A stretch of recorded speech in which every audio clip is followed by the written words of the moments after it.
Dear children, welcome to the next session of Unit 11, Alcohols, Phenols and Ethers. Today we are going to study the chemical properties of ethers. In that, the first class of reactions that you have to study is breaking of CO bond or cleavage of carbon-oxygen bond in ethers. Just like the word meaning, that is cleavage of CO bond in ethers, when ethers are heated in the presence of hydrobromic acid or hydroiodic acid, in general we can say HX, hydrogen halides, at 373 Kelvin, carbon-oxygen bond breaks, and as a result, alkyl halide and alcohol are obtained. So breaking of any of these carbon-oxygen bond occurs on heating with hydrogen halides like hydrobromic acid or hydroiodic acid, and as a result X minus will be added to R part, it will become RX, alkyl halide, and the remaining RO minus will be combining with H plus to form alcohol.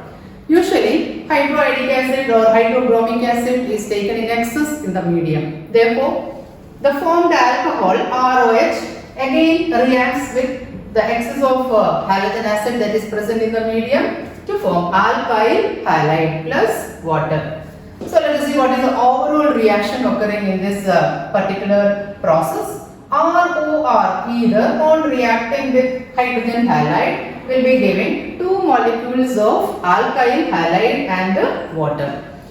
Now this is the case with symmetrical alkene. Both with symmetrical as well as unsymmetrical alkene, the cleavage occurs, and as a result alkyl halide and water is formed in the case of symmetrical ethers, whereas in the case of unsymmetrical ethers, alkyl halide and corresponding alcohol is formed.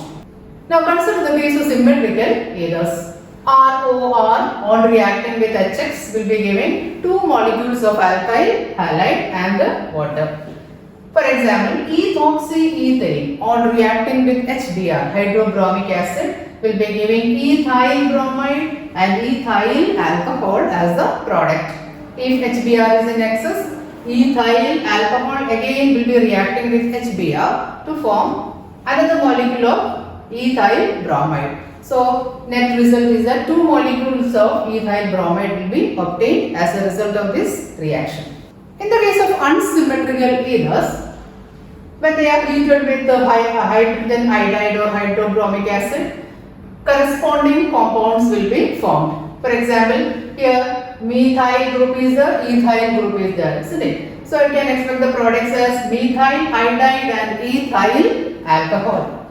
And you have to study the mechanism of this particular reaction. Why methyl alcohol and ethyl iodide is not formed, but instead of that we are getting methyl iodide and ethyl alcohol. So that can be explained on the basis of this mechanism.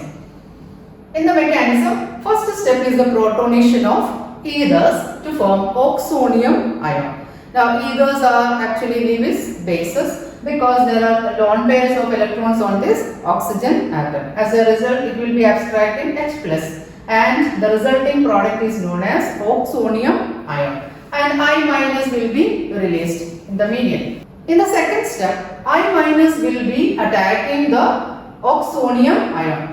You know that I minus is a good nucleophile, or iodide ion is a good nucleophile, and as a result it will be attacking the smaller alkyl group, and this is due to steric hindrance. There are two alkyl groups on the oxonium ion, and I minus will be attacking the smaller alkyl group. As a result, this bond becomes that means weaker and weaker, and also this bond also becomes weaker. That means CO bond becomes weaker, and I minus will be making a new bond with the CH3 group, that is a smaller alkyl group. And as you know that this is an SN2 mechanism, or this follows an SN2 mechanism.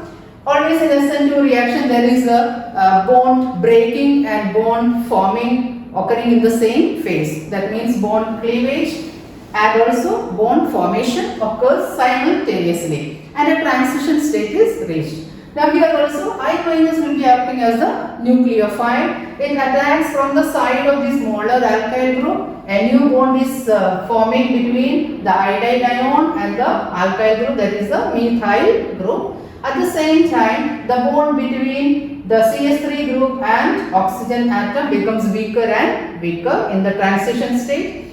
You can see the dotted lines represents the weaker bonds. And finally, what will happen, this state is unstable. Quickly it will be converted to stable products. This bond becomes more and more stronger. This will be breaking, and as a result CH3, CH2OH, ethyl alcohol will be displaced and methyl iodide will be obtained as the product. So we will be always getting CH3I, that is methyl iodide, and ethyl alcohol as the product as a result of SN2 reaction. Now, as I have told you earlier, if the alcohol formed reacts with the excess of halogen acid, always we are taking excess of halogen acid. So the alcohol formed will be reacting with excess of halogen acid, and finally it will be converted to alkyl iodide. So let us see the mechanism of that step. In the step 3, ethyl alcohol again gets protonated and oxonium ion is formed. I minus will be liberated, that is the nucleophile. And the I minus or iodide ion will be attacking the smaller alkyl group. Here CH2 group is attacked by I minus. Bond cleavage or breaking of the carbon-oxygen bond occurs, and this much portion will be removed as H2O. Pair of electrons from the bond is retained by oxygen atom, and I minus will be attacking the CH2 group, and as a result CH3, CH2I, ethyl iodide will be formed in the mixture or as the product.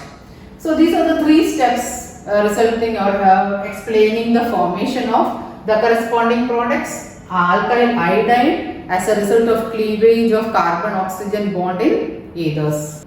Now when you compare the reactivity of halogen acids, there are halogen acids like HCl, HBr and HI. The order of reactivity of halogen acids in breaking the carbon-oxygen bond or undergoing this reaction is as follows: HI greater than HBr greater than HCl. Now as you know, nucleophile has to be generated easily. So faster the generation of the nucleophile, the faster will be the reactivity of the halogen acid. So here the order of reactivity of nucleophilicity of the nucleophiles will be I minus greater than, Br minus greater than, Cl minus. So same sequence is followed in the case of the strength of halogen acids, the order of reactivity of halogen acids in this particular reaction. Therefore, this order is followed as Hi greater than, HBr greater than HCl. Now usually 57% of hydroiodic acid is used during this particular reaction. Now the site of cleavage. What are the products formed when carbon-oxygen bond in either is broken or cleaved? That depends upon the nature of the alkyl groups. If in the case of symmetrical ethers, if both the groups are identical, then there is equal probability of formation of the 2 products. But whereas if one of the group is secondary, one of the group means one of the alkyl group is secondary and the other group is primary, then also SN2 mechanism is followed. The nucleophile will be attacking the smaller alkyl group of the either molecule, and the smaller group will be forming the iodide or alkyl halide, and the other group, that is a secondary alkyl group, will be forming the alcohol molecule.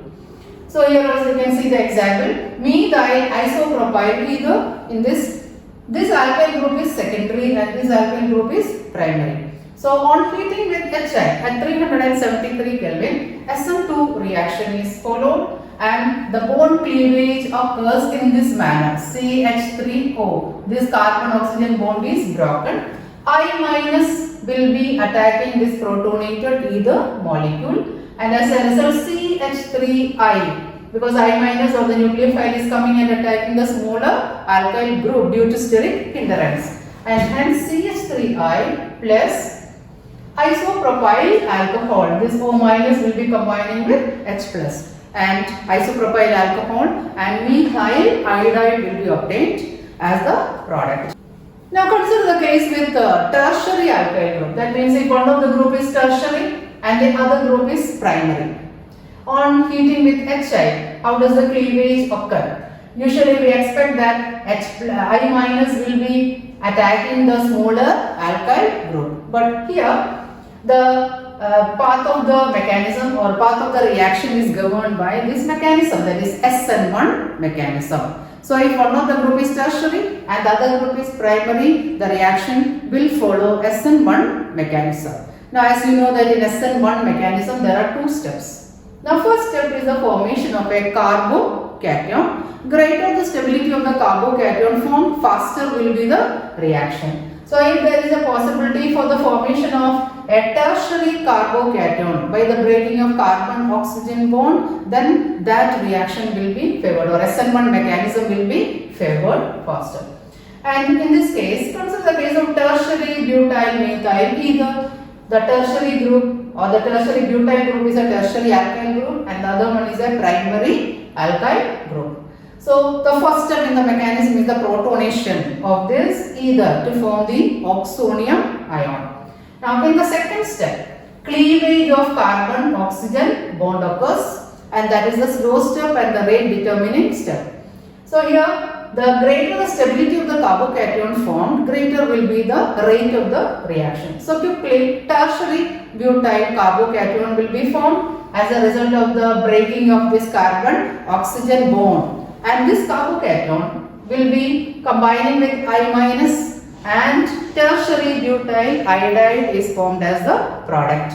Now what happens to the second part of the molecule? CH3O will be combining with H plus. CH3O minus will be combining with H plus, and the corresponding alcohol will be formed. So based on the nature of the alkyl groups, the cleavage occurs and the corresponding products will be formed.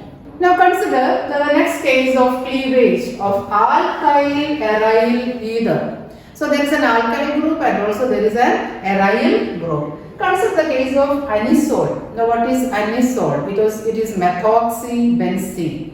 So there is a phenyl group here and also there is a methyl group here. On protonation it will be converted to this protonated species, and here also SN2 mechanism is followed. And when I minus will be attacking this carbon-oxygen bond, now you know that this carbon-oxygen bond is stronger compared to this methyl-oxygen bond. So always this bond will be cleaved faster, and as a result methyl iodide will be formed as the product, and C6H5 OH or phenol will be obtained as the product. Now why this bond is stronger, that we have studied earlier. The reason why carbon-oxygen bond or oxygen which is attached to sp2 hybridized carbon atom occurs a partial double bond character, and therefore that bond is highly strong compared to alkyl oxygen group. So whenever there is an aryl group as well as an alkyl group, always the alkyl oxygen carbon oxygen bond is weaker compared to aryl oxygen bond. So the cleavage occurs in accordance with that, and phenol and methyl iodide will be obtained as the product. Consider the next case of cleavage, benzyl alkyl ether. Now if the ether contains a benzyl group, now which is a benzyl group? C6H5CH2 group, that is known as benzyl group, and this group is known as the alkyl group. So if there is a benzyl and alkyl group together in either molecule, what will be the mode of cleavage of the carbon-oxygen bond? Now here also we expect that I minus will be attacking the CH3 smaller alkyl group, but actually that is not the case. Wherever there is a stability of the species formed as a result of carbon-oxygen bond occurs, that pathway is followed by the reaction. Now here you can see benzyl group is there, methyl group is there. When this bond is broken, when benzyl carbon oxygen bond is broken, you can have a benzyl carbocation. Now benzyl carbocation is stabilized by resonance, and as a result of this stability occurred by the benzyl carbocation, it will be formed faster and it will be combining with I minus, and as a result benzyl iodide is formed. Along with that, the remaining portion will be combining. CH3O minus will be combining with H plus, and as a result, methyl alcohol is formed along with benzyl iodide. So you have to see the stability of the carbocation formed as a result of the cleavage of carbon-oxygen bond. Consider the case of diaryl ethers. If there are two phenyl groups on either side of the oxygen atom, what are the products formed? When they are heated with HI, no reaction occurs because this phenyl group and this oxygen and this phenyl group and this oxygen both have same stability. That means both are stable. This bond is also stable and this bond is also highly stable. So, due to the strength of these two bonds, they are not at all broken, and as a result, no cleavage of carbon-oxygen bond occurs in this case, and hence no products are formed during the reaction. So, always we have to look at what is the type of the alkyl group that is present on either side of the oxygen atom. Then we have to decide the products formed, nature of the products formed during this particular cleavage of carbon-oxygen bond reaction in ethers. Next class of reactions that you have to study here is electrophilic substitution reactions of ethers. Now when you consider an ether molecule, usually a alkyl ether, the alkoxy group, that is OR group, is having a plus R effect. The lone pair enters into conjugation with the pi electrons of the benzene ring. Two regions will be raised to greater electron density, the ortho position and the para position. As a result, two products will be formed.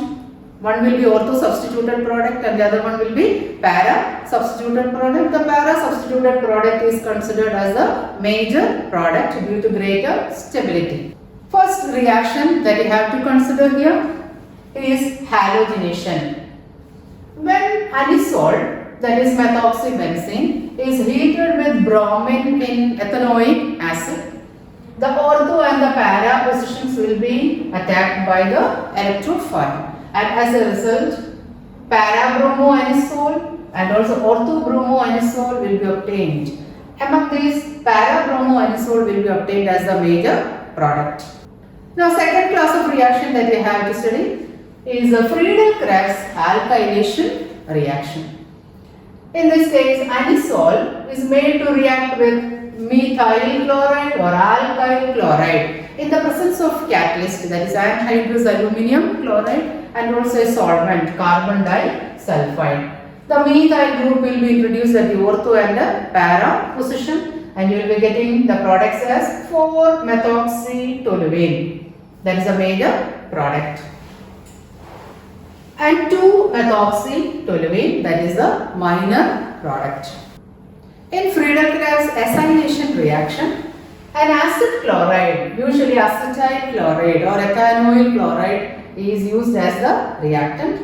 When it reacts with either, that is methoxybenzene or anisole, in the presence of anhydrous aluminium chloride as catalyst, the acetyl group is introduced in the benzene ring, and this reaction is mainly used for introduction of acetyl group in the benzene ring. At the ortho position as well as at the para position, COCH3 group is introduced, and we will be getting 2-methoxyacetophenone, that is a minor product, and 4-methoxyacetophenone, that is a major product. So major product is always the para substituted product, and this reaction that is known as Friedel-Crafts acylation reaction. Now third reaction that you have to study is the nitration of anisole.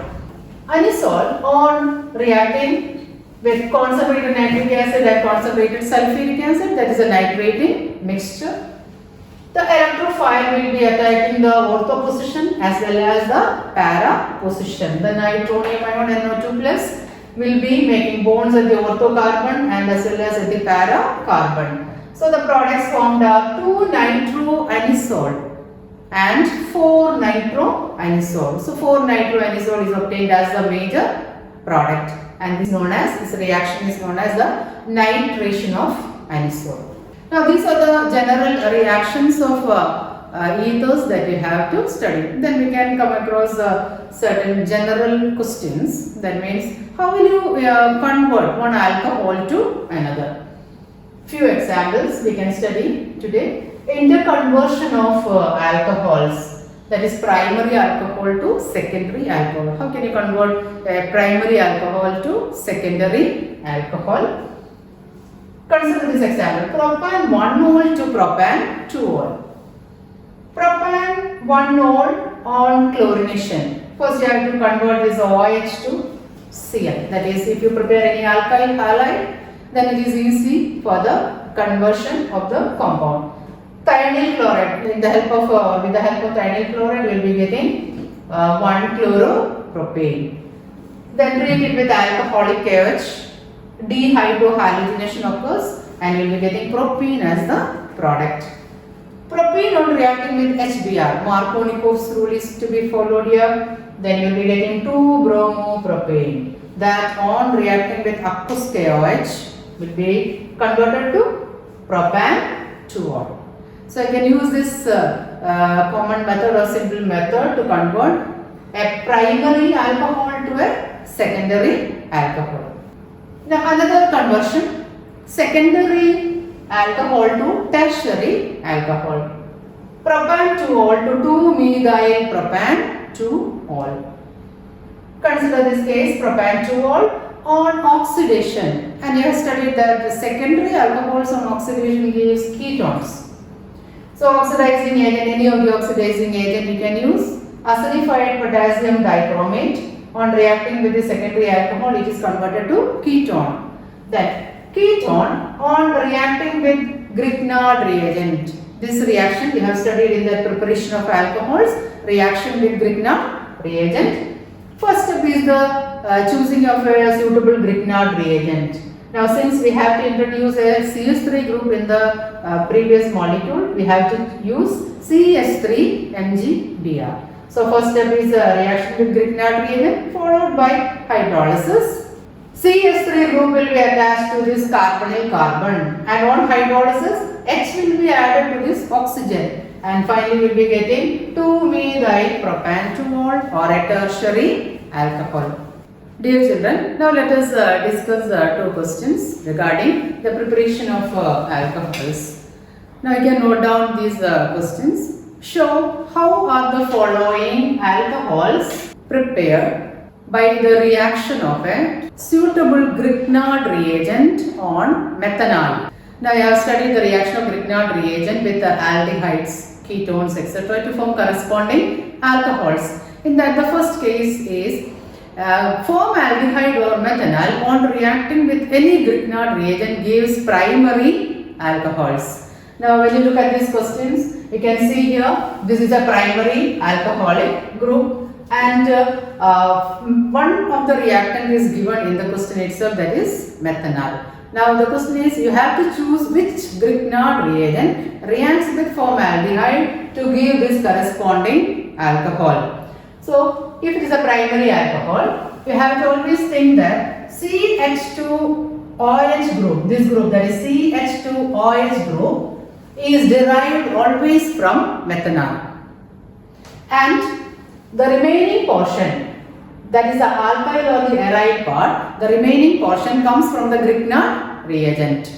Okay, the mechanism of the reaction is like that. Always the CH2OH group is derived from the HCHOH group, that is a methanol group, and the remaining portion comes from the alkyl or aryl part of the Grignard reagent. So here itself we can choose which is the alkyl part of the Grignard reagent.